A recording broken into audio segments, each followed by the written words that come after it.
Hello, আমার নতুন আরেকটি ব্লগে তোমাদের অনেক অনেক স্বাগত। আশা করি তোমরা সবাই খুব ভালো আছো, আমরাও খুব ভালো আছি। আজকে প্রথমা, দুর্গাপুজোর একদম প্রথমার দিন। প্রথমা, দ্বিতীয়া, তৃতীয়া, চতুর্থী, পঞ্চমী, এইভাবে আমাদের দুর্গাপুজো কিন্তু একেবারে দোরগোড়ায়। এইরকমভাবে চলো আজকের দিনটা একটু সেলিব্রেট করে নেওয়া যাক কাকরোলের রেসিপি দিয়ে করে। আসলে সেটা কিছুই নয়, কোনো রকম সেলিব্রেট করাও নয়। কাকরোলগুলো না আমার ফ্রিজে থেকে থেকে একটু শুকনো হয়ে গিয়েছিল, তো ভাজাভাজি খেতে আর ভালো লাগলো না। তাই ভাবলাম অল্প একটু কাকরোলগুলোকে অল্প লবণ দিয়ে গ্রাইন্ডারে একটু বেটে নিয়েছি। এবার তার মধ্যেই পেঁয়াজ কুচি, রসুন কুচি রসুন কুচি অ্যাড করিনি, তবে তোমরা অ্যাড করতে পারো। অল্প একটু কুচনো আদা আর কাঁচা লঙ্কা দিয়ে প্রথমে মাখিয়ে নিলাম। তারপরে দেখলাম একটু বেশি মোটা দরকার, তাই অল্প একটু বেসন আর একটু গোটা জিরেও অ্যাড করে দিয়েছি। আসলে বড়া বানানোর জন্য যদি পাতলা হয়ে যায় তাহলে খুব একটা হয় না। তাই এবার একটা ননস্টিক তাওয়া নিয়ে সর্ষের তেল দিয়ে করে অল্প একটু গরম হয়ে গেল।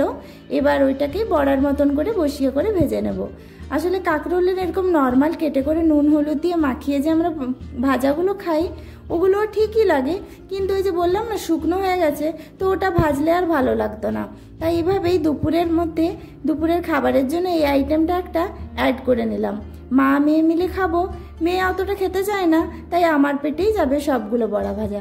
গরম গরম কয়েকটা ভাবছি খেয়ে নেব, বাকিগুলো রেখে দেবো ভাতের সঙ্গে খাওয়ার জন্য। চলো এইভাবে তাওয়ার মধ্যে তেলটা গরম হয়ে গেলে বড়াগুলো দিয়ে দেবো। এবার উল্টে পাল্টে নিয়ে লালচে হয়ে গেলেই আমাদের বড়া একেবারে রেডি হয়ে যাবে।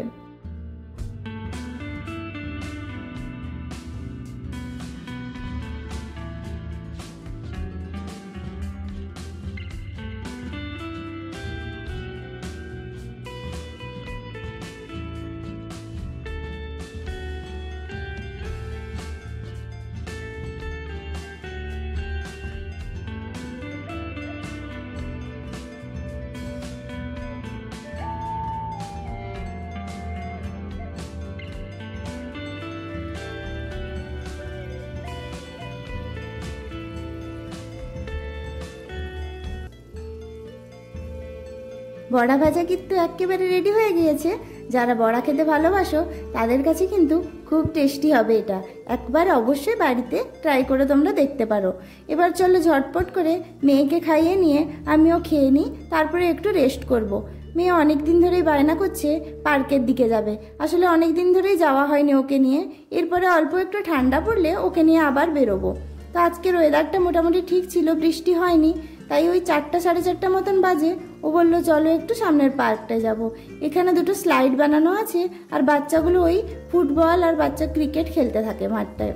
তাই একটু ভয় ভয়ই লাগে, বল টল লেগে যাবে কোথাও, তাই কি আর করা যাবে, তাও একটু নিয়ে গেলাম ওকে।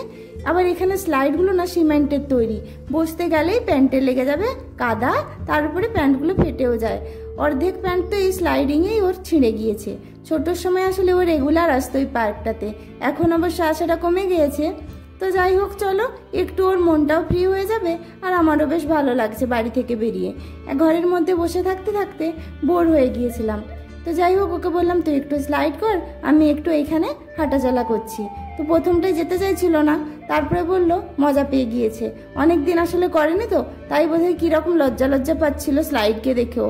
আসলে আমার মেয়ে না বাড়ির ভেতরে খুবই বক বক বক বক করতে থাকবে, বাইরে গেলেই সব কিছুতে চুপচাপ। এই যে দেখো আবার এক বদ অভ্যাস হয়েছে মুখে আঙুল দিয়ে করে দাঁড়িয়ে থাকার। ওকে ওটাই বকছিলাম যে মুখে আঙুল দিস না বারবার ধরে। চলো ও স্লাইড করতে থাকুক, আমি ততক্ষণে একটু হাঁটাচলা করে নিই।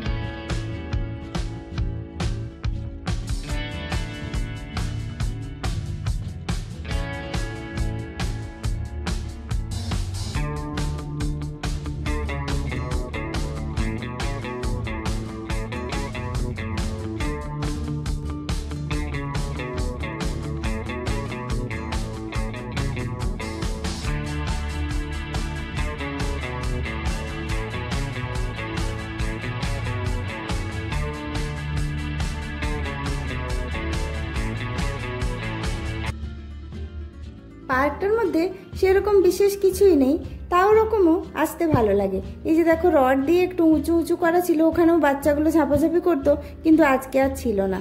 এবার ওই পার্কের কাজ শেষ হয়ে গেছে, এখন আর একটা পার্কের দিকে যাওয়ার পালা। এবার যেতে যেতে দেখছি এই যে এইগুলো কোয়ার্টারগুলো দেখো, যেগুলোতে লোকজন থাকে না, কি রকম যেন ভূত বাংলো টাইপের হয়ে গিয়েছে। আবার এগুলোতেই যখন মানুষ এসে বসবাস করে তখন কি সুন্দর করে সাজানো গোছানো হয়ে যায়। ফাইনালি আমরা আর একটা পার্কে পৌঁছে গিয়েছি। ওখানে আসলে ওইটাতে শুধু স্লাইডিং আছে, আর এখানটাতে দোলনা আর একটা ওই যে আপস অ্যান্ড ডাউনস করা যায় ওই টাইপের একটা আছে। আর এই যে দেখো এখানে বেশ সুন্দর, চারিদিকে পুরো পার্কটা জুড়ে এরকম আছে, হলুদ হলুদ ফুলগুলো ফুটতে থাকে। এখন অল্প অল্প করে ফুল ফোটা শুরু হয়েছে, আর 15-20 দিন গেলে এখানে হলুদ ফুলে একেবারে ভরে যাবে। ফুলগুলো দেখতেও কি সুন্দর, ছোট্ট ছোট্ট সূর্যমুখীর মতন। কি ফুলের নাম অবশ্য আমি জানি না, তোমরা কেউ জেনে থাকলে অবশ্যই আমাকে কমেন্ট করে জানিও। এখানেই চলো মেয়ের সাথে একটু বিকেলে আড্ডা দিয়ে করে আমরা বাড়ির দিকে যাব। মেয়েকে না প্রথমে দোলনায় দুলতে বলেছিলাম, একটু দোলার পরে বললো এইদিকে চলে এলো। এবার এখন অন্য বাচ্চারা এসে দুলতে শুরু করেছে, তখন আবার বলছে কেন আমার দোলনাটায় এসে ওরা বসে গেল। তাই যাই হোক ওখান থেকে ওকে নিয়ে এসছি, এখন ওকে 2-4টা ফুল তুলে দিচ্ছি। ওকে আবার বোঝাচ্ছি যে এই ফুলগুলো নিয়ে আপাতত থাক, আবার দোলনাটা খালি হলে আবার তোকে বসিয়ে দেবো। এখন ও ওটাই মজা পেয়েছে, 2-4টা ফুল তুলছে ওভাবে, ঠিকঠাক করে তুলতেও পারছে না, পাপড়িগুলো ঝরে ঝরে পড়ে যাচ্ছে। তো ঠিক আছে, যাই হোক এখন চলো বালির মধ্যে একটু আঁকিবুকি করার পালা আমাদের। খাতা পেন পেন্সিল কিছুই জোটেনি বোধহয়, বাড়ির দেওয়াল তো ভর্তি হয়ে গিয়েছে, এখন আমাদের মাঠঘাটি ভরসা। তাই বাড়ির মধ্যেই আমাদের শিল্পকলা চলছে। তোমরাও দেখো, শিখে নাও আমার মেয়ের থেকে কীরকম করে আঁকিবুকি কাটতে হয়। বেশ অনেকক্ষণ হয়ে গিয়েছে, এখন ওকে বারবারই বলছি চল এবার বাড়ির দিকে যাব, আর ভালো লাগছে না। আমিও কি করব একা একা এখানে, আমার না গল্প করার কেউ আছে না কিছু, তুই তো বালি নিয়ে খেলছিস, আমি কি করব এখানে বসে থেকে করে। এবার যাই হোক ওকে ফাইনালি মানাতে পেরেছি। তো সামনে ওকে বললাম চলো ওই মন্দিরটা একটু প্রণাম করে নিয়ে তারপরে তোকে নিয়ে আবার বাড়ির দিকে যাব। এটা না ওই তোমার কোথাকার বলবো, সাউথ ইন্ডিয়ানদের মন্দির একটা, এখানে তোমার শীতলা মায়ের মেনলি পুজো হয়। তো সামনে দেখলাম ত্রিশূল শিবলিঙ্গ মতন করা আছে। তো যেখানের যে মন্দিরই হোক না কেন প্রণাম করতে তো আর কিছু আপত্তি নেই, সব ঠাকুর দেবতাই সমান। তো এখানে মন্দিরটাই আপাতত তালা বন্ধ ছিল, তাই আমরা বাইরে থেকে মা মেয়ে মিলে প্রণাম করে নিয়ে করে আমাদের বাড়ির দিকে রওনা হলাম। তোমরাও মনে মনে ঠাকুরের আশীর্বাদ নিয়ে নাও। সবাই ভালো থেকো, সুস্থ থেকো, আর আমার ব্লগ ভালো লেগে থাকলে অবশ্যই সাবস্ক্রাইব করে দিও চ্যানেলটাকে। আমার গলাটা খুব একটা ভালো নেই, আজকের মতন চলো টাটা।